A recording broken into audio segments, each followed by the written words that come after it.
Welcome. Hi, this is Carol from Skill Check. Today we're going to be talking about in-person customer service in self-storage, specifically, right? Because that's all I tend to talk about. When we're talking about customer service, I want to work on a few things when we're training today. I I think we should all aim for success. We start out by that and be self-confident because if you don't if you're not confident, it really shows to the customer because they're like, "Oh, wow, I don't think they know much about this or you're having trouble with that." But if you know your product, the customer will obviously know that, but you have to communicate with them. And we always need to work on communication skills. It's very important in any kind of customer service job. And remember, we're going to be talking to about things like understanding your customer because not all customers are alike, but yet we have similarities and we want to give really stellar sales and service to our customers. And remember, there's also to be really good at this, you need to keep organized in your office, organized in your sales presentation, and never stop training because that is really a key to being good at what you do and to for a lifelong time, not to ever say, oh, well, I know how to do that and nothing's new or I can't improve at all. No matter what you do in life, if you're a golfer or if you're a bowler, maybe whatever it is, you want to keep doing things that are going to improve your sales and service type of thing, just like you would any other sport or anything you love to do. I love to sell, so that's kind of a good thing. One thing we do know that's happening now is there is a very competitive market in self-storage, and that we've got a lot of supply, which would like a lot of storage space that out there, but low demand from customers. So, and on top of that, the economy is a little tougher right now. So people may be calling you and be more price sensitive. And your competitors may be offering discounts or other incentives. So you should call around, look on their websites to make sure you know what everyone else is doing in your market. So that is a must, is to know your competition. And keep in mind, you have to also remember your store advantages over your competitors. I mean, it might be just as simple as a drive up. They don't have to go up an elevator with all their stuff. It might be your security or your hours. So those things are very important to know about all of your competitors. I like to keep it down in a book form or something where you can see it. I know I love Ann Ballard. She used to just plaster it all over her offices. So they didn't have to go to any of the competitors. They could just look at this wall and see who has what and what their prices are compared to her stores. So I thought that was a genius move. So keep in mind that you're constantly working at building rapport with the customer. From the first time they call, you really need to be effective at communicating with these strategies because you want to develop trust by active listening and giving empathy to the customer. And you also want to tailor your interactions to meet that unique need of the customer and ensure that they feel valued and understood. So it's not just like you're giving out the price and you're talk, talk, talk, talk, talk. You have to have that give and take and rapport with the customer. And also use positive language to create a welcoming environment. You want, to have, your customers, be good neighbors to the people that work there. Everything is positive and constantly building rapport with the customer. Essential customer engagement skills. Let's just start just by that active listening. When the customer starts talking to you about what they're storing or their opening line is, hey, I need some help storing, then you take it from there. But you've got to remember the key to all of this is understanding their needs. You've got to engage them and be attentively listening. I like to make notes constantly and respond with empathy. If they say something like one we've heard is like, my boyfriend told me I had to move out and his new girlfriend's coming. If you have something like that, say, I'm so sorry. Let me help you fix this. And maybe you'll find a new guy here. You never just know, who your storage neighbor is. But remember, you want to be the person that's knowledgeable. You want to give them confidence that and demonstrate your experience and your expertise in self storage, because you're educating the customer what you have that makes them, make a good decision by storing with you. You also need to think about, you're going to help them solve their problems, and that is going to ensure the satisfaction. If you quickly address any issues they have or concerns that they bring up during the conversation, it is so important, because if you're offering solutions and helping them prioritize this, it will make their satisfaction better with the interaction that they have with you. Remember also, organizing yourself in your office is really key to this. You want to make sure that the consistency of your sales presentation is really important. So make customers a priority.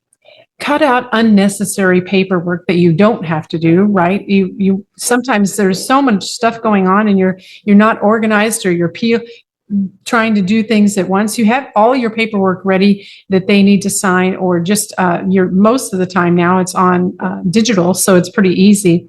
But a rental really shouldn't take any longer than 20 minutes. And I would say that would include going out and showing them the space or a couple of different spaces. And that does happen and can be done if you're organized. And keep in mind that if you have that rental packages prepared in advance, it's a huge help. But your proficiency in using the computer is important also. And I know even when I go to a store and it has a different software that I'm used to, I'm like, oh my gosh, it takes me longer. and it even though I've used it, or I might have used it years ago or something like that, it does throw me back a bit. So even the best of laid plans can't always work out, but you do your best. I've even pulled out a paper lease because I couldn't get to the place where I could show the customer on their side what they were looking at. So understanding customers' needs, that in-depth knowledge of the customers and requirements, allowing them to tailor, what you're offering to them, really maximizes their satisfaction and keeps them there longer. Because, and I would say this is really important. One of the things that you can really do to help a customer, if they stack and pack well, or let's say pack and stack, because they're going to do their packing first and then stack, they can utilize the height of the space and save money. I will say maybe 90% of the units that I've looked at that are in auction status, they're not using the height of the storage space, rarely. Now, I will tell you, there are places where they do utilize the height well, and that's, for example, the stores in Hawaii, because it's so expensive. We sell a lot of boxes there, and we also see when we open up a unit that's in auction that it's all the way to the top of the ceiling. I mean, that's how expensive it can be.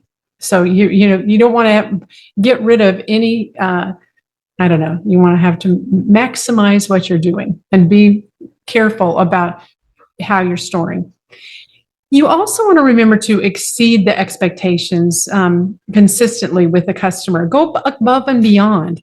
Do something different. Give them something different that they're getting somewhere else. And sometimes that's your interaction, whatever you're doing to please the customer, and it makes a difference. And I have even, given people a little longer access in the evening if they needed it, because they said, hey, the people were late getting there to fill up the truck and we're going to be behind. Could we get an extra hour? I've done that before for people because, they needed it, and, we were closing at a certain time, but I gave them an extra hour to be in there. And so they didn't get locked in there either.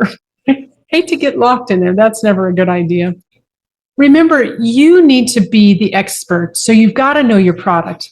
And I think if you don't know all of this information, you should go find it and then keep it by the telephone because, or several places, maybe in the office. You need to know the width of the doors. You need to know the height of the doors. You need the width of the aisleways and the hallways and the aisle of the, like the driveway, especially. The height of the spaces, also the number of key changes on your locks. It could be disc locks or other type of locks, but the key changes are important because if you have several thousand units, you're going to have to use locks that actually have that kind of the ability not to have multiple keys fitting multiple units in the property. That's why they ask for the key changes. So if you have a big property, you need to make sure you're buying your locks from a self-storage company, and they need to know that because I've had stores before where I had a key that the customer had and it opened the door next to it, and then we tried it all over the property and it opened 16 doors. So we realized and then I called Chateau and they're like, this was in the 80s. They said, oh my gosh, we didn't realize, we're not prepared for like 2,000 units. So they said, we can fix that though with the key changes. And they did. So also, with your gate opening, because sometimes people are bringing in something large. And the other thing is just the temperature range in your climate control building. So they need to know the high and low so they can work accordingly, whatever they've got in there. Hopefully nothing that would be that sensitive to the air. Sometimes they try to put stupid stuff in it, like a goat. I had a goat one time. A couple goats, actually. So let's talk about the steps to sales success, because it first starts with the greeting. You want to remember if your person's in the office, to stand and greet them. And even if you're busy, wave to them, say, just a minute, I'll be right with you, and smile and make eye contact if you're on the phone. So they know, sometimes people turn away so they don't get, out of focus, but at least wave to them so they know you're there. Or, and you're working on trying to deal with it. Be sure that if it's someone from the home office, you tell them, hey, I'm busy with the customer. Can I call you back as soon as they leave? And if they say, oh, whatever, something important, but if not, just move on and help the customer, because the customer comes before the home office. The second step is the inquiring stage. You want to welcome and build rapport with the customer and have some small talk, and then some storage talk too. You want to, how's your day going? Especially when you're taking them out to show the unit, talk about, hey, tell me what you're storing, and sometimes they'll tell you what's going on in their life that caused them to have the storage, like my mom passed away or whatever the thing may be. But be careful not to get onto other topics where you're not talking about storage, because that does sometimes happen. That's happened to me a few times where we've got on a whole different thing. And I was like, wait a minute, I didn't even talk about all this stuff about storage. But remember, you need to also be determining the size that you're going to show them when you're taking them out, for sure. The third step is counseling. Also, as you're showing the space, but you want to take a tour of the property. You want to demonstrate the gate operating system so they know how to use it, or just explain, show it. And once they rent, you can show them with their code how to do it. I love to do that because I want to make sure that when a person leaves there after renting, I know that their gate code works, because sometimes we'll put it in, something went wrong, or we wrote it down wrong, or the customer doesn't know how to do it right. And then they can't get in, and then it's after hours, and then it's a problem. And then you're having either, someone to go help them or something. So it's better to show them and to make sure yourself that it works. You want to always show only clean spaces. I can't tell you the number of times I've opened a space and looked and thought, yeah, we will clean this out. One in particular had like crickets all over the ground. And I said, well, the good news is the exterminating is working. It wasn't my store, I have to say. But The person was like, yeah, the guy's like, yeah, well, I'm going to talk to my wife about it and then let you know. And he didn't even come back into the office. And I was like, okay, well, what happened with all the crickets? Why wouldn't you? And I like to highlight the ones that I know or that we cleaned, or maybe let's say you have a person out and a maintenance person, just say, hey, clean 3 of each of these and then you highlight them, and he brings it back in and lets you know, and then that day you'll know exactly what's clean and ready to rent. So you also want to point out the security features because again, that's important to most people, and demonstrate how to open the space. Because if you just run over there and show how, that it works, sometimes they miss it, they don't get it, they don't understand it. So you want to be sure to show them how to do it. And I know you you might say to yourself, this is how easy it is, this little swipe. But they get in there and they're like, wow, I don't know how do I, or they leave it locked in the open position. So you have to remember to tell them when you get ready to put your lock on, make sure it's all the way over here and you're putting your lock here so they can do that easily. I know sometimes it sounds like, oh, it should be real easy, but it's not always. So keep in mind that you want to invite them to rent or to try to close the sale. And you can try that even like a testing their temperature. Did you like the 5x10 or the 5x15? And if you want to go ahead and rent today, I can do that. And even if you we could start it on Saturday or however you want to do that. I mean, some companies allow you to do that. Even though they're there today, you're not renting it until the Saturday. So, but you want to make sure you ask for the sale. Would you want to go ahead and get it today? So, we get all of this done and you don't have to worry when you have your truck loaded and everything that you have to now do all the rental, and we can know it's here and it's ready for you. You'll have it ready to fill up as soon as they get there. So, but you have to ask for the sale. There's another idea here that I believe in, so important. You never want to stop training. You want everyone can use a coach, right? Training really keeps you motivated and keeps your skill level high. And you want to practice for perfection. And I don't know if there's any perfection. I guess the perfection is getting the rental, which we do. I mean, I've seen some pretty bad people that got the rental anyway. But you want to, even though it's repetitive, you need to keep doing it. And you need to get feedback. And that's what we do at Skill Check. And I think we do it, with a blind eye where we don't know who the person is, but we're giving them feedback on how they answer the phone or how well they do an on-site presentation. So getting that feedback can help you improve your presentation. And especially when we do something like that, it's not someone critiquing you like your supervisor. And sometimes you feel like, oh no, they don't think I'm doing a good job. But with the mystery shopping, it's a great way of training and following up.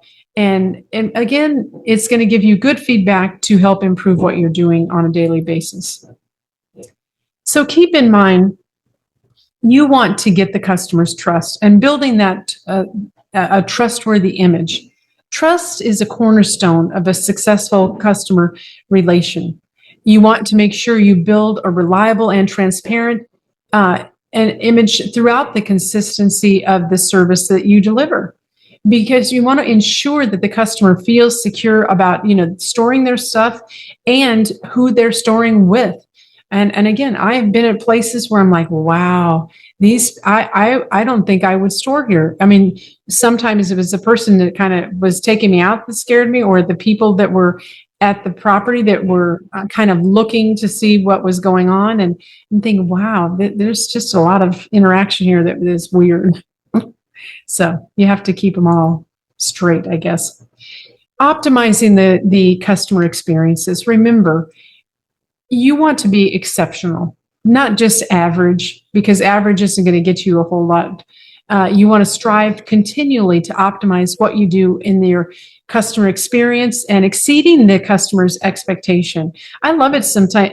They have companies that when a customer opens their unit and they look inside and there's a coffee mug and little treats in there and some mints and Band-Aid, a couple little things in there, really inexpensive to do. The customer's like, well, that was nice of them to do. But remember, also implement feedback, get feedback from customers so you can refine what you're doing and give great service and the ways that you deliver that too. Remember that building that long-term relations with customers, there are people that stay with this for years and years and years. There could not be nothing in the space that is worth how much they've paid for it, for sure. But again, they may not have the room at home. It just may be something like that. But you want to develop lasting customer relations. That's why when I first interview people, I look for friendly people, because if you're friendly, you like to contact with customers and you like to shoot the bull with them, it's important. I think if you can't do that, you don't need to be in this business. But you really want to personalize every communication you have with someone and make sure that you're giving excellent service. And that is really the foundation of what we do to enhance that loyalty of our customers and drive that repetitive business. And I think if you can get repetitive business like that and to get your own customers talking about you, that's the cheapest advertising that you can get.